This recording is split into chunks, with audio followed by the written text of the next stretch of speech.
اللہ لطیف بعبادہ یرزق من یشاء، اللہ بہت باریک بین ہے اپنے بندوں کے لیے، اور وہ رزق دیتا ہے جس کو چاہتا ہے۔ یعنی اقامت دین کی جد و جہد میں یہ فکر نہ تمہیں ہو کہ کیا کھائیں گے کیا پیئیں گے۔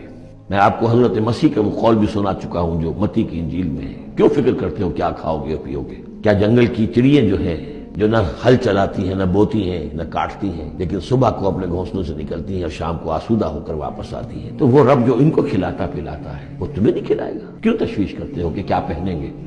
جنگل کی سوسن کو نہیں دیکھتے کہ جیسا خوبصورت لباس اللہ نے اسے دیا ہے؟ سلیمان بھی اپنی ساری شان و شوکت کے باوجود ویسی پوشاک نہیں رکھتا تھا۔ تو جو اس گھاس کو یہ سب کچھ دے رہا ہے جو آج ہے اور کل جلا دی جائے گی، کیا وہ تمہیں نہیں، تمہارا تن نہیں ڈھانکے گا؟